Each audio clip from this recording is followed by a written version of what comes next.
આ મારા મમ્મી છે સ્મિતાબેન, અને એને આજથી લગભગ 15 દિવસ પહેલાં છાતીમાં દુખતું હતું.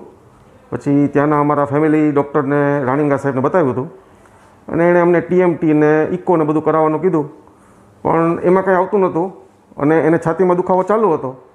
એટલે પછી સરનો એવું હતું કે તમે એન્જિયોગ્રાફી કરાવી લ્યો, અને ત્યાં અમે એન્જિયોગ્રાફી કરાવી અને એમાં 3 નળી બ્લોકેજ આવી 100, 90, 90. એટલે સરે કીધું કે વહેલા સર તમે પહોંચી જાઓ ત્યાં તમારે જ્યાં સર્જરી કરવી હોય ત્યાં, આમાં લેટ ન કરતા. એટલે અમને અનિલ જૈનનું નામ તો મગજમાં હતું જ, એટલે બીજા કોઈ જાતના અમે તપાસ કર્યા વગર સીધા ડૉક્ટર અનિલ જૈન પાસે આવી ગયા રવિવારે, અને નીચે અમે દાખલ થઈ ગયા.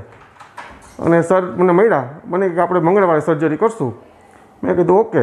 અને મંગળવારે સર્જરી કરતાં બહુ સરસ ઓપરેશન થઈ ગયું છે, અને અમે 8 દિવસ અહીં રોકાણા છીએ.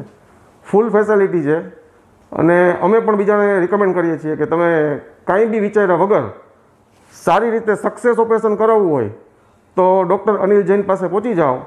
કોઈ જાતનું મેં સાહેબને મળ્યો પણ નથી, હું ખાલી 2 મિનિટ જ મળ્યો હતો, અને મારે બીજે કોઈ અહીંયા પૂછવા પણ જવાનું નહોતું.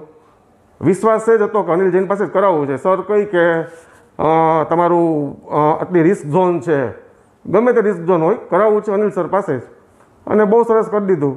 અને હવે આજે અમે ડિસ્ચાર્જ થઈએ છીએ. Okay, thank you.